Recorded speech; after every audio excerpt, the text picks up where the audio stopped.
E aí, curiosos, tudo bem com vocês? Eu me chamo Gui Antunes e bem-vindos ao Casos do Mundo. E hoje eu vou trazer pra vocês o caso de uma mãe que enganou a polícia por mais de 50 dias. Então, se você gostar desse vídeo, não se esquece de dar o like e de se inscrever aqui embaixo também pra acompanhar os próximos casos. Então vem comigo e bora conferir o caso de hoje.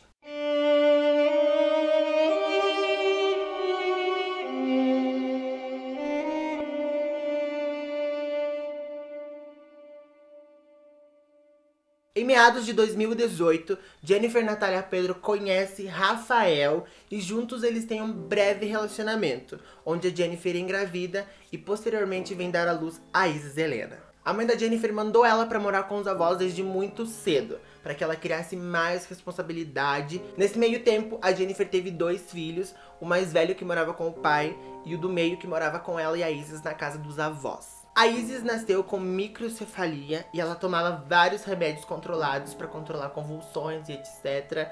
E logo que ela nasceu, precisou ser feito um exame de DNA para provar que o Rafael era pai dela, porque eles desconfiavam da Jennifer assim desde muito cedo. Inclusive, ele e a Jennifer não se bicavam, assim, tudo que tinha que ser resolvido entre os dois era sempre mediado pelas famílias, porque os dois sempre entravam em discussão e tudo mais. Na época em que tudo aconteceu, a Jennifer tinha 21 anos e faltavam poucos meses para que a Isis Helena completasse 2 anos.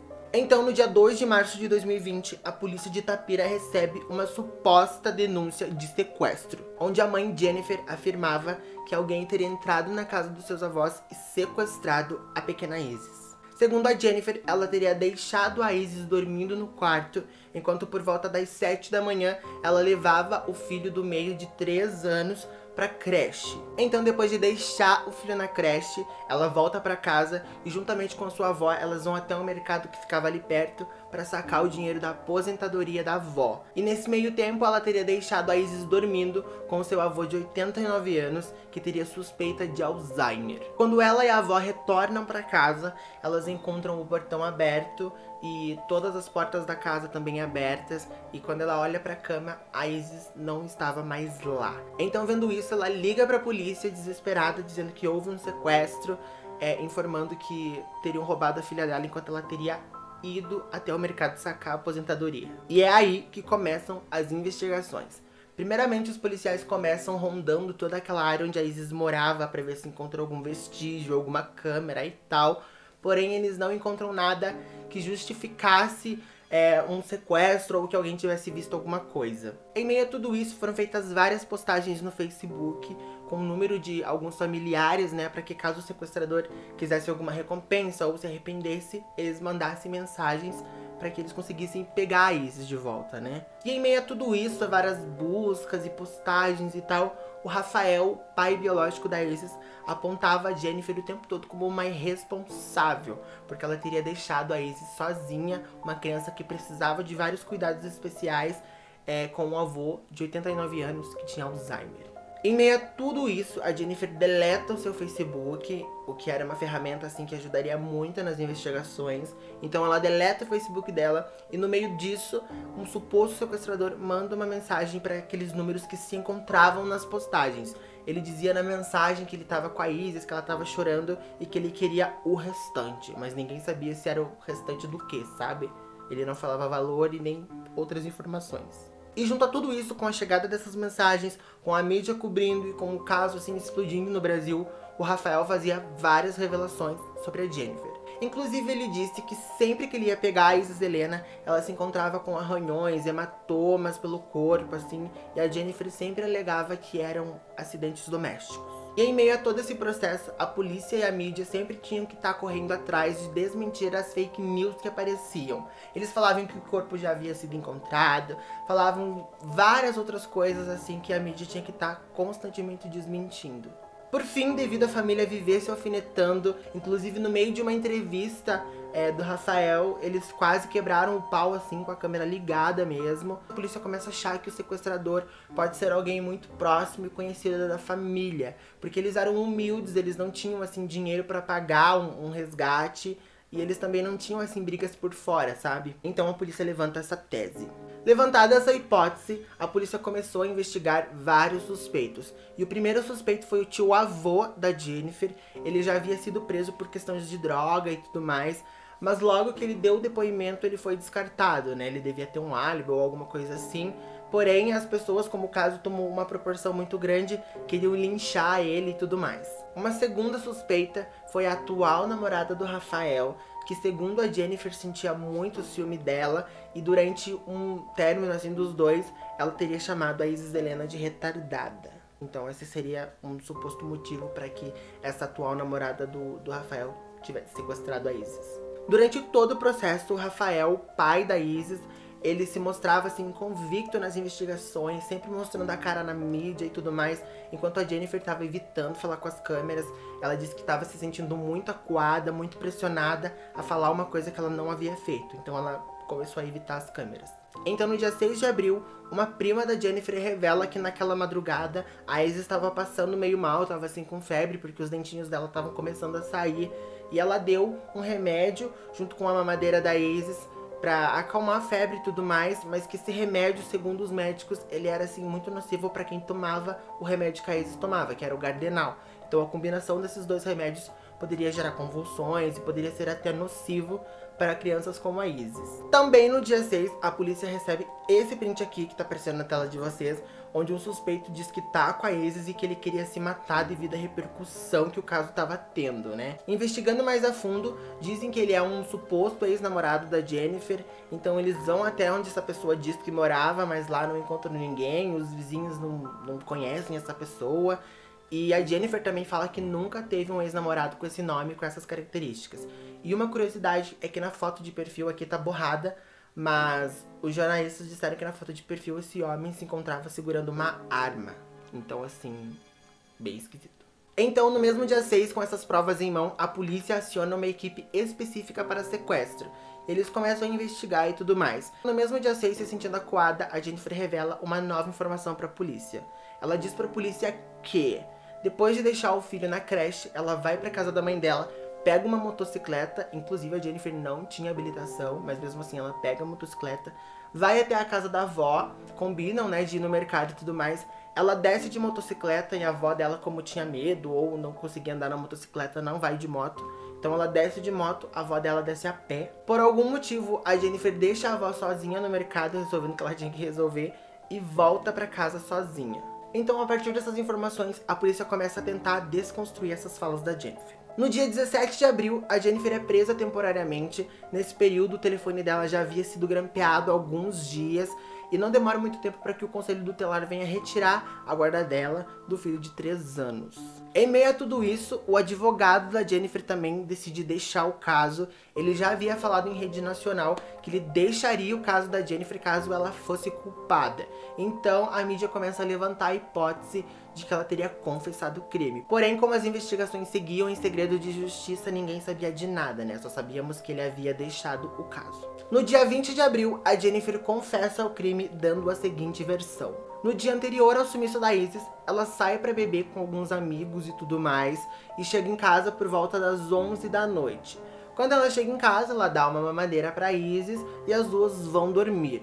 Então, por volta das 3 ou 4 horas da manhã, a Isis teria chorado e a Jennifer alega que ela tava com um pouquinho de febre, né, devido aos dentes estarem crescendo. Nisso, a Jennifer levanta e prepara uma mamadeira com leite Mucilon e junto ela coloca por volta de umas 8 gotinhas de ibuprofeno.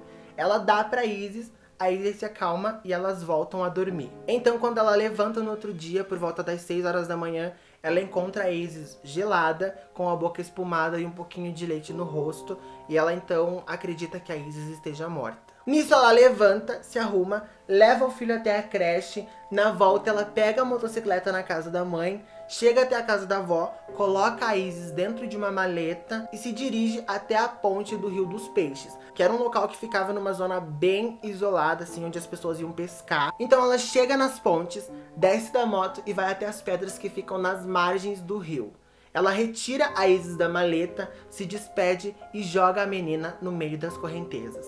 Ela percebe então que a Isis afunda e logo em seguida boia, e nesse momento então ela perde a Isis de vista. Então ela embarca na moto e volta para casa dos avós, e é nesse momento que ela vai até o mercado, volta, e em seguida ela dá o anúncio de sequestro para a polícia. Então, a partir da confissão da Jennifer, a polícia começa a fazer várias buscas no Rio do Peixe. Em meio a tudo isso, a mãe da Jennifer falava que a filha era inocente ainda e que ela só teria confessado porque teriam torturado ela para falar isso. Foram feitas também várias homenagens para Isis, moradores soltavam balões brancos, faziam cartazes e a mídia também se mostrava muito solidária. Então, no dia 28, depois de vários dias de busca, os policiais haviam assim rodado aquele rio. A Jennifer disse que teria uma nova revelação e essa revelação iria fechar o caso. O delegado então chega na delegacia por volta das 6 horas da noite e a Jennifer começa a falar. Ela conta toda a versão que ela já havia contado, que teria levantado e a filha estaria com espuma e leite na boca, que ela teria colocado a filha na mochila e ido até o Rio dos Peixes. Porém, ela diz que na sacola que ela levava na mão, né? Nessa foto vocês podem ver que ela tava na moto, a mochila e uma sacola na mão. Ela conta então que dentro dessa sacola havia uma garrafa de refrigerante com refrigerante pela metade e também uma pá de pedreiro. E quando ela chega na ponte e desce da moto, ao invés dela ir pra margem do rio, ela segue ali por uma trilha que vai dar num lugar assim meio desertinho e lá ela cava uma cova pra Isis. Então, depois de fazer o buraco, ela coloca a Isis lá dentro, retira o body e a fralda e enterra a menina ali. Depois disso, ela joga o body e a fralda no rio e segue para terminar a versão dela. No mesmo dia, então, que ela confessa, os policiais vão com ela por volta das 9 da noite para ela mostrar o local exato onde o corpo tá enterrado, mas eles não conseguem descobrir ali, então eles deixam para voltar no outro dia. Então, no outro dia, quando eles voltam, por volta das 7 da manhã, eles já acham os restos mortais da Isis, e assim a família consegue dar um enterro digno para ela. Então, após 60 dias, a família reconhece o corpo da Isis e conseguem fazer o enterro que ela sempre mereceu. O Rafael não quis que a família da Jennifer viesse até o velório por conta de todas as brigas e tudo mais que havia acontecido no decorrer das investigações. Porém, ele deixou que a avó da Jennifer, que não tinha nada a ver, não tinha feito nada para ele, era uma vítima também, viesse dar o seu último adeus pra Isis. Esse, inclusive, foi um momento muito bonito que me marcou bastante. Eu achei que foi de um coração enorme ele ter deixado a avó ter ido até o enterro. Então hoje a Jennifer ainda tá aguardando o julgamento. Ela vai ser julgada por homicídio doloso quando existe a intenção de matar. E isso foi constado porque ela não chamou o SAMU em momento algum. Inclusive ela fala que ela não quis chamar socorro por pura ganância, porque ela tinha medo do que iam falar dela, do que iam fazer com ela. Já falavam que ela era uma mãe horrível, então depois disso então iam tacar fogo nela. Então ela preferiu sumir com o corpo do que ouvir esse tipo de coisa. Então, como eu falei, ela ainda tá aguardando o julgamento. Porém, ela já tem uma vaguinha reservada na penitenciária de Tremembé, que é onde tá a Ana Carolina Jatobá e a Elise Matsunaga, que inclusive tem vídeo aqui no canal, vocês podem clicar aqui e assistir esses vídeos que estão muito bons, inclusive. E foi isso, assim, o desenrolar da história. E agora eu vou contar algumas pequenas curiosidades que eu achei interessante trazer aqui pra vocês. A primeira curiosidade é em relação a uma versão que ela contou quando essas imagens dela na moto com a sacolinha e a mochila foram descobertas. Ela conta que nesse momento ela estava indo até a igrejinha do Virgulino pra fazer um piquenique e fumar drogas, né? Então assim, quem que vai às 7 horas da manhã fazer um piquenique? Não sei, mas ela foi. Porém, os policiais foram investigar e nesse dia que ela afirma ter ido, né, pra igrejinha do Virgulino, a estrada se encontrava assim. Porém, nas imagens do mercado das câmeras de segurança, que foi a hora que ela foi, né, lá com a avó dela sacar o dinheiro, a moto dela estava assim. E com base nisso foi descartado, né, porque como é que a menina foi fazer o piquenique num lugar tudo cheio de barro, mas no mercado ela já estava assim limpíssima, né? Ninguém sabe. A Jennifer falou que confessou crime sobre tortura, diz que os policiais batiam nela e falavam que o futuro dela na cadeia era a morte, porque presas que cometem esse tipo de crime, né, são mortas dentro da cadeia, as presas não toleram. Então ela fala que ela era inocente, porém ela confessou sobre a tortura dos policiais. Porém foram feitos exames de corpo de delito, eu acho que é assim que fala, e nesses exames nenhum comprovou nada de tortura e era tudo mentira dela. A mãe da Jennifer falava, assim, de carne e osso que a filha era inocente. Ela acreditava mesmo na filha, ela só foi deixar de falar que a Jennifer era inocente, que não estavam fazendo nada com a filha dela, depois que acharam o corpo. Foi aí que a ficha dela caiu e que ela acreditou mesmo que a filha era culpada, mas durante todo o processo, mesmo após a Jennifer ter confessado a primeira versão, ela dizia que a filha era inocente. Os investigadores acreditam que a Isis Helena estava viva no momento em que a Jennifer acordou, porém ela não quis chamar socorro por pura ganância e porque ela não quis mesmo também. Eles acham assim que ela matou a menina mesmo porque ela não aguentava mais a menina ou porque ela queria ferir o Rafael. Então essa é uma das hipóteses que os investigadores acreditam. O delegado também conta que a Jennifer era fria, calculista, que ela não estava nem aí com as investigações ou com o sentimento das pessoas, ela só estava interessada no dela, assim, ela queria saber só dela, e foi por isso que ela bolou essa história toda. Então, gente, eu resolvi contar esse crime pra vocês, assim, porque eu realmente fiquei chocado. Eu acompanhei pedacinhos desse crime na TV, né, o Cidade Alerta, ele cobriu todo o caso, e sabe, foi doido, porque a Jennifer passava a perna nos policiais, e quando a gente achava que era uma coisa, de repente já era outra, e já era outra, até que chegou no final, né, e foi, assim, uma reviravolta enorme. E essa menina conseguia enganar a polícia, era doido assim. Mas, amém, aleluia, tudo saiu certo, tudo foi comprovado e a verdade veio à tona. Não existe crime perfeito, então, mais uma vez aí, estão comprovando essa hipótese. Então é isso, gente. Conta aqui embaixo o que você achou do caso, o que você acredita, o que você não acredita. Deixa aqui embaixo informações. Inclusive, se você quer saber mais a respeito, quer ver as entrevistas completas, entra na playlist que eu vou deixar linkadinha aqui embaixo, que vai ter tudo sobre o caso. São 50 e poucos vídeos, mas conta tudo.